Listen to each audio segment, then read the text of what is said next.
तो child health nursing में आज हमारा अगली टॉपिक ब्रोंकियल अस्थमा। देखिए, ये हमारा एक सांस प्रणाली का एक बीमारी है, तो इसके बारे में आज हम लोग डिस्कस करेंगे। देखिए, नर्सिंग में वो जीएनएम हो सकता है, पोस्ट बीएससी हो सकता है, बीएससी हो सकता है, एमएससी हो सकता है। कुछ बीमारी के बारे में जब हम लोग शॉर्ट नोट लिखेंगे तो हम लोग को एक प्रोटोकॉल फॉलो करना होगा, एक प्रोसेस के हिसाब से लिखना होगा। जैसे कुछ भी बीमारी हो, हम लोग पहले उसका एक इंट्रोडक्शन लिखेंगे, जिसमें बीमारी क्या है, किधर होता है, लिखेंगे।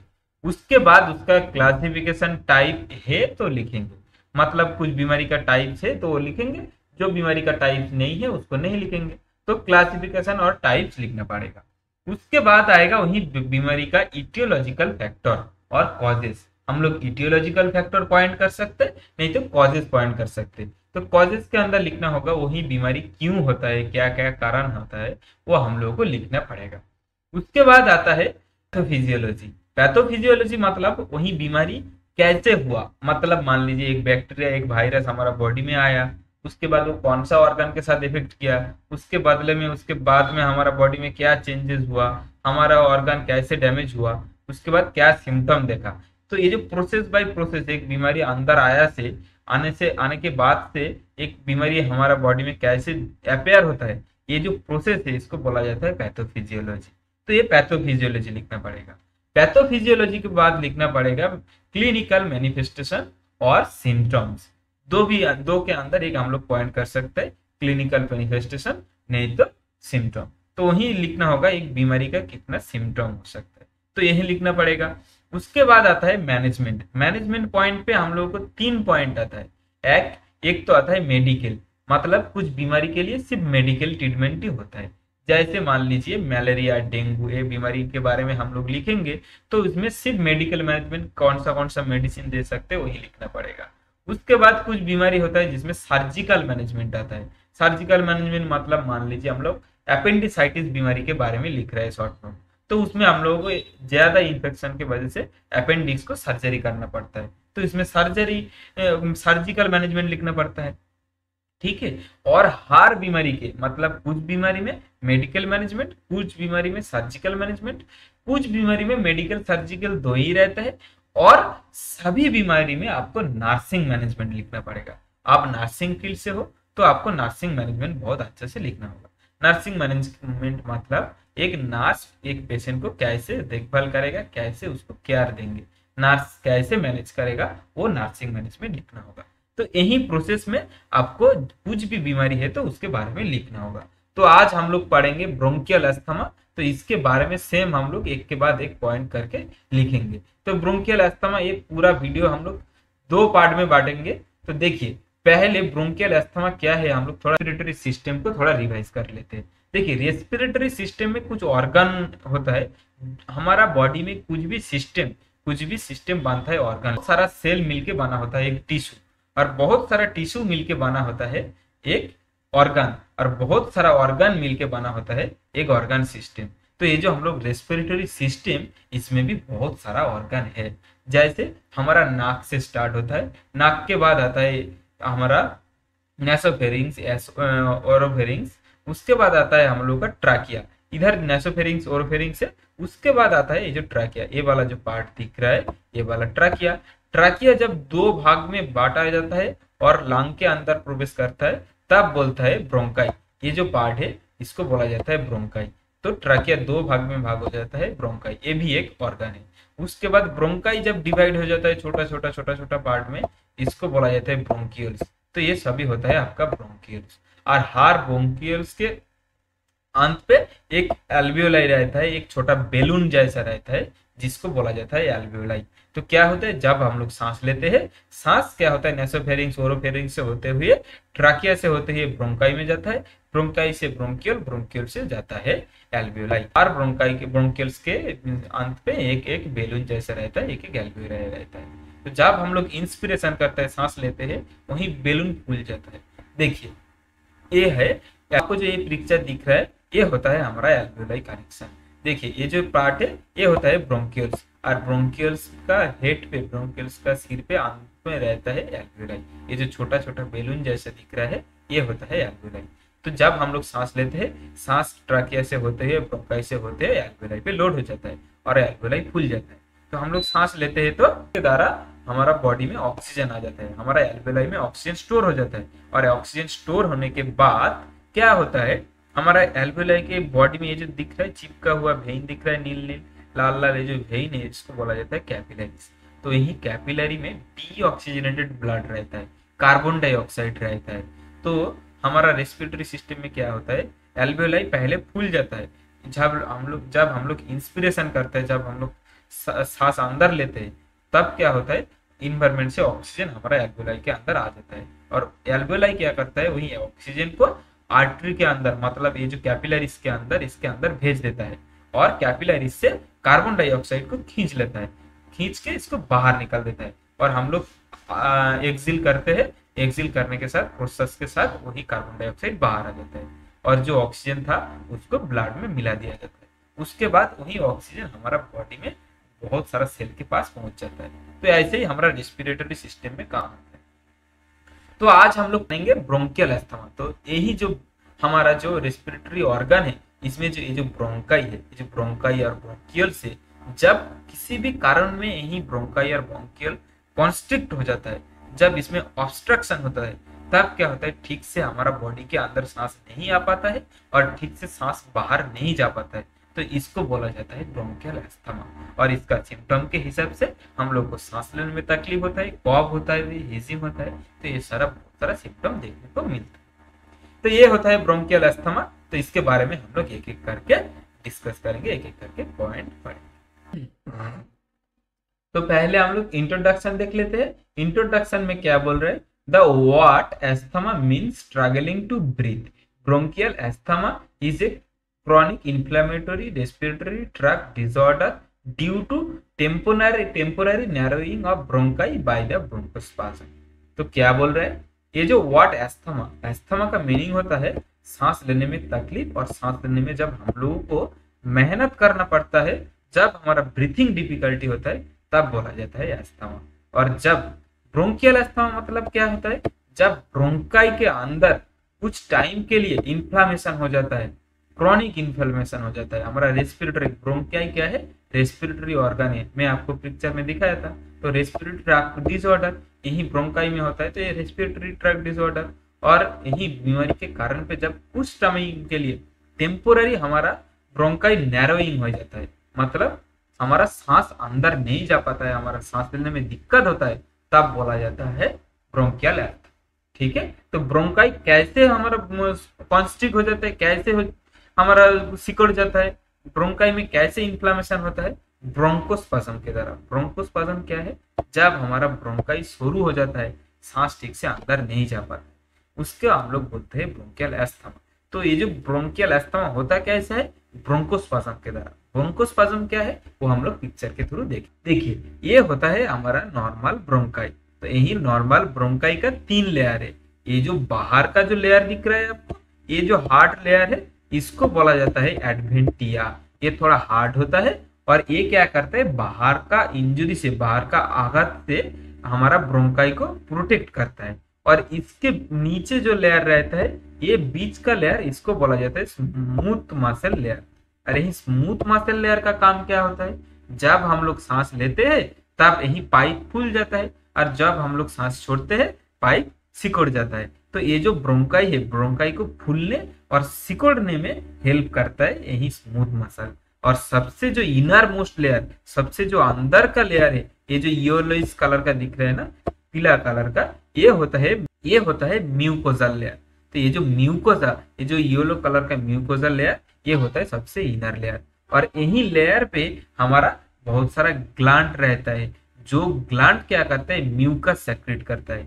मतलब म्यूकस मतलब जो लाला होता है, लाला सेक्रेट करता है। क्यों, जब हम लोग सांस लेते हैं, सांस में कुछ मान लीजिए डस्ट हो सकता है, कुछ बैक्टीरिया वायरस हो सकता है, जब हमारा लंग में जाना होता है, तब हमारा ये जो इनर लेयर है, जो म्यूकोजा है, म्यूकोजा म्यूकस रिलीज करता है, और वही म्यूकस में अटक जाता है। वो बाहर का जो डस्ट है, बैक्टीरिया वायरस, उसमें ट्रैप हो जाता है, उसमें अटक जाता है। उसके बाद के थ्रू वो बाहर आ जाता है। ठीक है। इसीलिए म्यूकोजल लेयर में छोटा छोटा ग्लैंड रहता है जो म्यूकस सेक्रेट करता है। तो ये होता है हमारा नॉर्मल ब्रोंकाई का स्ट्रक्चर। लेकिन ब्रोंकियल एस्थमा में क्या होता है, ब्रोंकोस्पाज्म कैसे होता है? ब्रोंकोस्पाज्म मतलब स्पाज्म क्या है? देखिए, ब्रोंकोस्पाज्म एक ऐसा कंडीशन है जिसके अंदर यही हमारा ब्रोंकाई 3 लेयर में कुछ चेंजेस दिखने को मिलता है। कैसा चेंजेस? देखिए, ये कुछ भी कारण हो सकता है, मतलब हो सकता है एलर्जी, हो सकता है इन्फ्लामेशन के वजह से जब हमारा ब्रोंकाई का आउटर लेयर मतलब एडवेंटिया सिकुड़ जाता है, कॉन्स्ट्रिक्शन हो जाता है, और जब इनर लेयर मतलब middle layer, smooth muscle layer, जब क्या होता है, रेडनेस हो जाता है, जब सोइलिंग हो जाता है, तो इसके वजह से क्या होता है, जो एयर पैसेज है मतलब जो रास्ता से ब्रोंकाई के अंदर हवा आते जाते रहते हैं, जो होल है, ये क्या होता है, कॉन्स्ट्रिक्ट हो जाता है, ये शुरू हो जाता है। और क्या, ये जो इनर मोस्ट लेयर है, इसमें क्या परिवर्तन दिखने को मिलता है, इसमें म्यूकस ग्लैंड रहता है, वही म्यूकस ग्लैंड बहुत सारा म्यूकस सेक्रेट करता है। तो ये जो म्यूकोजल लेयर है, ये बहुत सारा म्यूकस सेक्रेट करता है। तो जब म्यूकस सेक्रेट करता है और इधर से स्मूथ मसल लेयर स्वेलिंग हो जाता है, रेडनेस हो जाता है, और जब यही बाहर का एडवेंटिया लेयर जब कॉन्स्ट्रिक्ट हो जाता है, शुरू हो जाता है, तब क्या होता है, तब हमारा जो ल्यूमिन है मतलब जो रास्ता से एयर अंदर जाता है बाहर आता है, वही रास्ता बहुत शुरू हो जाता है, बहुत पातली हो जाता है। इससे क्या होता है, हवा ठीक से अंदर नहीं जाता है, नहीं आता है, इसको बोला जाता है ब्रोंकोस्पाज्म। और यही होता है ब्रोंकियल एस्थमा। तो ब्रोंकियल जो पिक्चर है ये आपको अच्छे से याद रखना होगा। ब्रोंकाई का बाहर का लेयर जो एडवेंटिया है वो टाइटनेस हो जाएगा, और जो स्मूथ मसल है वो रेडनेस हो जाएगा और स्वेलिंग हो जाएगा, और जो अंदर का इनर लेयर है, म्यूकोसल लेयर है, म्यूकोसल लेयर ज्यादा म्यूकस सेक्रेट करेगा। और यही तीनों कारण पे जब ब्रोंको कॉन्स्ट्रिक्शन हो जाएगा, ब्रोंकियल का ल्यूमिन ब्रोंकाई का ल्यूमिन शुरू हो जाएगा, अंदर में हवा ठीक से नहीं जाएगा, ठीक से नहीं आ पाएगा, तब इसको बोला जाता है ब्रोंकोस्पाज्म। और यही ब्रोंकोस्पाज्म से ही ब्रोंकियल एस्थमा होता है। उसके बाद क्या बोल रहा है, it manifested as dyspnoea, wheezing and excessive cough. तो जब यही कंडीशन होता है, जब हमारा ब्रोंकियल एस्थमा होता है, मैनिफेस्टेड मतलब क्या क्या सिम्टम हम लोगों को दिखने मिलता है, डिसएपनिया, डिफिकल्टी टू ब्रीथ दिखने को मिलता है, उसके बाद हिजिंग दिखने को मिलता है, और एक्सेसिव कॉफ। तो हमारा ज्यादा कॉफ होता है। क्यों ज्यादा कॉफ होता है? क्योंकि वही जो हमारा म्यूकस ज्यादा सेक्रेट होता है, उसके लिए हमारा ज्यादा कॉफ होता है। और हिजिंग क्या है? हिजिंग एक एबनॉर्मल लंग का साउंड है। मतलब मैं आपको 2 साउंड सुनाता हूँ, देखिए। तो जब हमारा नॉर्मल लंग का साउंड कैसा होता है,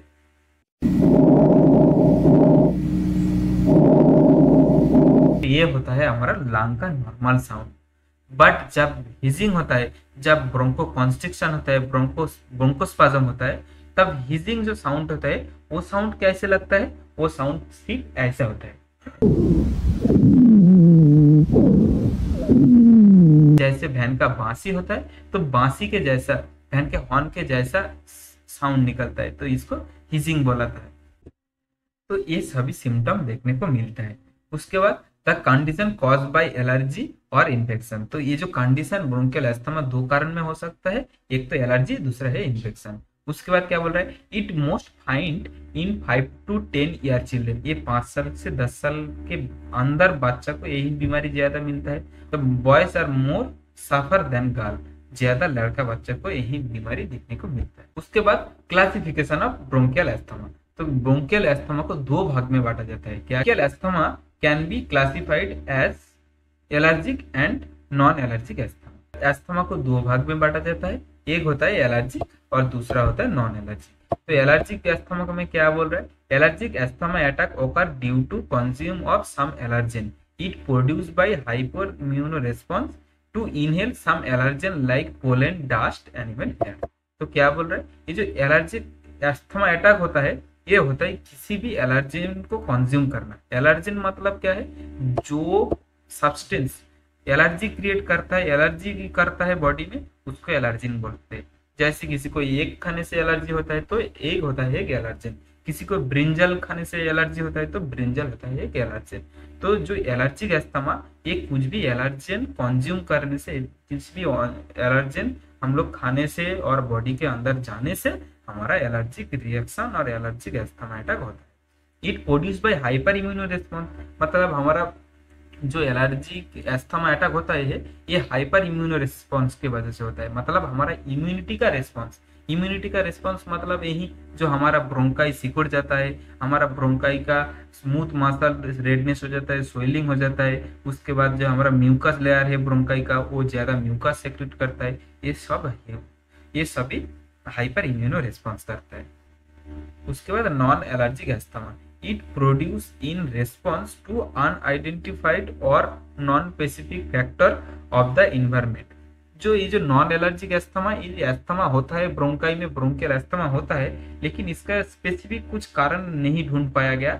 इसमें कुछ इन्वायरमेंट का कुछ एलर्जेन, कुछ सब्सटेंस इसमें रिस्पॉन्सिबल नहीं होता है, दूसरा कुछ इसका रिस्पॉन्सिबल होता है, जैसे it may be occurs bye genetic predisposition. तो ये होता है जेनेटिक प्रवणता, मतलब पेरेंट का था इसीलिए बच्चा का हो गया, तो ऐसा कारण पे भी अस्थमा होता है। तो ऐसा ब्रोंकियल अस्थमा को नॉन एलर्जिक ब्रोंकियल अस्थमा बोला जाता है। तो ब्रोंकियल अस्थमा को दो भागे भाग किया जाता है।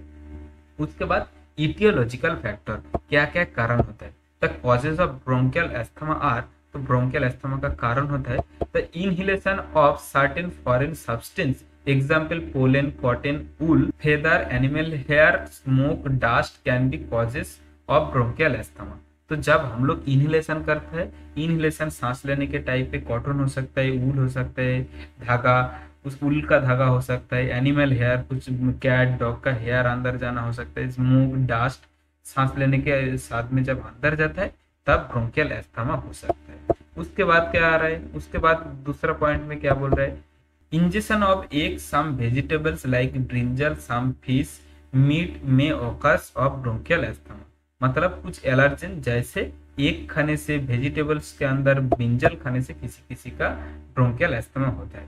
तो मैं हॉस्पिटल में बहुत एडल्ट पेशेंट को देखा है जिसको एनाफाइलेक्टिक रिएक्शन, मतलब हमारा एक्सेसिव एलर्जी हो जाता है, पेशेंट को एक्सेसिव एलर्जी हो जाता है। ज्यादा मैं दिखा हूँ मटन खाने से, तो मटन खाने से बहुत पेशेंट आता है जिसका एलर्जिक रिएक्शन होता है, एनाफाइलेक्टिक शॉक हो जाता है, ज्यादा उसका बॉडी में स्किन पूरा रैशेस में भर जाता है, पूरा रेडनेस स्वेलिंग होता है। उसके बाद क्या होता है, हमारा जो ट्राकिया ब्रोंकाई है ये भी तो मसल से बना है, तो ये भी स्वेलिंग हो जाता है, तो ब्रोंकोस्पाज्म हो जाता है, तो वही क्या होता है, ब्रोंकियल अस्थमा हो जाता है। तो कभी कभी मैं मीट खाने से भी ब्रोंकियल अस्थमा होने में देखा है।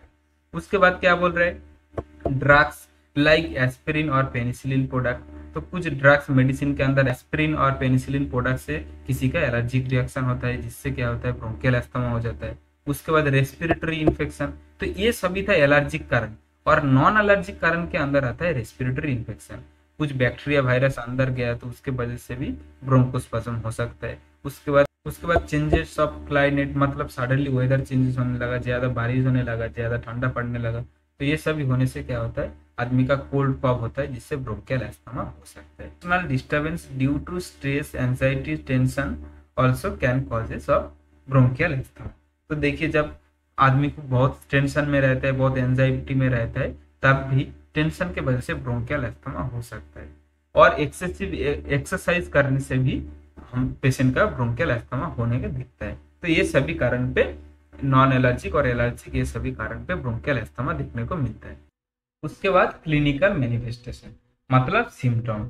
तो ब्रोंकियल अस्थमा में क्या क्या सिम्टम दिखने को मिलता है। The acute bronchial asthma attack usually being suddenly at night. The suddenly attack occurs due to exposure to allergens. The symptoms are appear with nasal congestion, rhinitis, coughing, sneezing, upper respiratory tract infection. After it may produce tightness of chest, redness, itching, polyuria. तो जब ये जो पहली symptom कैसे दिखता है, acute bronchial asthma शुरू होता है ज्यादातर रात में ही सिम्टम दिखने को मिलता है बच्चा लोगों के अंदर ज्यादा सा। तो कैसे होता है, जब वही बच्चा, वही पेशेंट जब कुछ एलर्जेन का कांटेक्ट से आता है, कुछ हेयर मतलब एनिमल हेयर इनहेल करता है, और कुछ खाना खाने से वजह से जब कुछ एलर्जेन का एक्सपोजर में आता है, तब क्या होता है, उसका पहले नासल कंजेशन होता है, नाक सांस लेने में तकलीफ होता है, नाक में थोड़ा नाक बांध है ऐसा फील होता है, राइनाइटिस होता है, राइनाइटिस मतलब इन्फ्लामेशन इन नोज, तो राइनाइटिस होता है। उसके बाद ज्यादा कॉफ होता है, ऐसे शुरू होता है ब्रोंकियल अस्थमा। उसके बाद धीरे धीरे उसका स्नीजिंग होता है, अपर रेस्पिरेटरी ट्रैक इन्फेक्शन मतलब वही काशी होता है, ज्यादा कॉपिंग होता है, तो ये सभी इसमें शुरू होता है। बाद में क्या होता है, it produce tightness of chest, मतलब चेस्ट में कुछ दबा रहा है, सांस लेने में तकलीफ हो रहा है, ऐसा फील होता है। उसके बाद रेस्टलेसनेस होता है, उसके बाद इचिंग, पॉलीयूरिया, अंदर बहुत खुजली हो रहा है ऐसा होता है। उसके बाद पॉलीयूरिया, ज्यादा उसको यूरिन पास करता है, तो ये सभी सिम्टम देखने को मिलता है। तो छोटा मोटा ब्रोंकियल एस्थमा अटैक में ये सभी सिम्टम देखने को मिलता है। लेकिन जो क्रॉनिक होता है, सीरियस ब्रोंकियल एस्थमा में क्या क्या सिम्टम देखने को मिलता है? The typical attack of asthma characterised by dyspnoea, sweating, tachycardia, cyanosis, difficulty to breathe are usually present. तो जब क्रॉनिक एस्थमा अटैक होता है तो डिसएपनिया मतलब सांस लेने में तकलीफ होता है, स्वेटिंग बहुत ज्यादा पसीना होता है, टाकीकार्डिया, टाकीकार्डिया मतलब जब हमारा हार्ट रेट 100 से ऊपर जाता है तब उसको टाकीकार्डिया बोला जाता है, और जब 60 से नीचे होता है तब उसको ब्राडीकार्डिया बोला जाता है। लेकिन ब्रोंकियल एस्थमा में ट्रैकीकार्डिया दिखता है। क्यों हमारा हार्ट रेट बढ़ जाता है? देखिए, हमारा हार्ट ब्लड को पंप करके लंग के पास भेजता है, क्योंकि ब्लड के अंदर ऑक्सीजनेटेड करने के लिए, ऑक्सीजन को मिलाने के लिए हार्ट क्या करता है, पंप करके लंग के पास भेजता है। लेकिन जब ब्रोंकियल एस्थमा हो जाता है, ब्रोंकियल एस्थमा में क्या होता है, ब्रोंकाई ठीक से काम नहीं करता है, लंग ठीक से काम नहीं करता है, तो क्या होता है, ब्लड में उतना ऑक्सीजन नहीं मिल पाता है। इसीलिए हार्ट बार बार पंप करके ज्यादा ब्लड भेजने का कोशिश करता है, क्योंकि बॉडी में ऑक्सीजन का मात्रा कम है। तो इसीलिए क्या होता है, हमारा हार्ट रेट बढ़ जाता है, इसको ट्रैकीकार्डिया बोला जाता है। Child look anxious, not able to speak, abdominal pain, vomiting में फाउंड इन इंटेंस कॉफ। तो एक बच्चा के अंदर, बहुत बच्चा को ऐसा बीमारी होता है तो एंशियस लगता है, वो बात नहीं कर पाता है, उसका बहुत पेट दर्द होता है, और कांपते कांपते कभी कभी वोमिटिंग भी आ जाता है। चाइल्ड में get relief by dyspnoea following vomiting. बच्चा कांपते कांपते वोमिटिंग होता है तो वोमिटिंग के बाद उसको थोड़ा रिलीफ मिल सकता है। द चाइल्ड में suffer for 2 to 7 days with hospitalisation, child can get relief soon. तो ऐसे ही एक बच्चा को ब्रोंकियल एस्थमा में 2 से 7 दिन के अंदर उसको ठीक हो सकता है, और उसके पहले वो हॉस्पिटल में लेके जाता है तो ब्रोंको डायलेटर कुछ मेडिसिन होता है, जो मेडिसिन देने से ब्रोंकाई फिर से खुल जाता है और एस्थमा ठीक हो जाता है। तो हॉस्पिटलाइजेशन करने से बच्चा जल्दी ठीक हो जाता है। उसके बाद पैथोफिजियोलॉजी, मतलब वही बीमारी कैसे हुआ। तो पैथोफिजियोलॉजी कैसे कैसे हमारा बॉडी में एंटर करता है और कैसे कैसे सिम्टम अपेयर होता है, तो ये सभी देखेंगे। तो पैथोफिजियोलॉजी में क्या बोल रहा है, तो pathophysiological changes resulting airway obstruction in bronchial asthma are. तो पैथोफिजियोलॉजी मतलब ब्रोंकियल एस्थमा के अंदर हमारा बॉडी में कैसे कैसे चेंज होता है।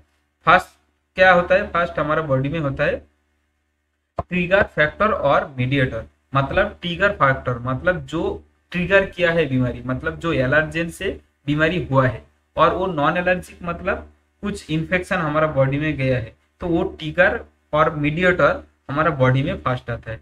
उसके बाद दूसरा स्टेप में क्या होता है, inflammation of mucus membrane lining of airway. तो इसके बाद क्या होता है, हमारा जब ब्रोंकाई का जो 3 लेयर आपको बताए थे, वही लेयर में इन्फ्लामेशन और इन्फेक्शन हो जाता है। तो पहले क्या होता है, एलर्जेन और इन्फ्लामेशन हो सकता है, कुछ भी कॉजेज हमारा बॉडी में एंटर करता है। उसके बाद हमारा ब्रोंकाई का लेयर में क्या होता है, इन्फ्लामेशन और इन्फेक्शन होता है। उसके बाद तीसरा स्टेप में क्या होता है, हाइपर इम्यूनो रिस्पॉन्स, मतलब वो जो फॉरेन बॉडी जो हमारा बॉडी में आया, उसका रिस्पॉन्स में हमारा जो इम्यूनिटी सिस्टम है, आईजीई, आईजीएम, ये सभी हमारा इम्यूनिटी पावर है। तो इम्यूनिटी पावर का इम्यूनो रिस्पॉन्स होता है। रिस्पॉन्स के अंदर क्या होता है, 4 स्टेप में इम्यूनो रिस्पॉन्स में क्या क्या होता है, ब्रोंको कॉन्स्ट्रिक्शन, मतलब हमारा ब्रोंकाई कॉन्स्ट्रिक्ट हो जाता है। हमारा जो दिखाया था ब्रोंकाई का जो बाहर का जो एडवेंट लेयर है, वो एडवेंट लेयर कॉन्स्ट्रिक्ट हो जाता है। क्यों? क्योंकि वो सोर्स, वो जो फॉरेन बॉडी और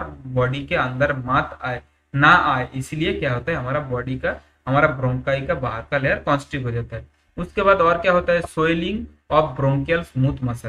ब्रोंकियल मसल जो ब्रोंकाई का जो मिडिल में जो स्मूथ मसल था, उसमें रेडनेस और इन्फ्लामेशन हुआ था। उसके बाद सेक्रेशन ऑफ म्यूकस, मतलब जो इनर म्यूकोसा लेयर से ज्यादा म्यूकस सेक्रेशन हुआ था। तो ये होता है तीसरा स्टेप में।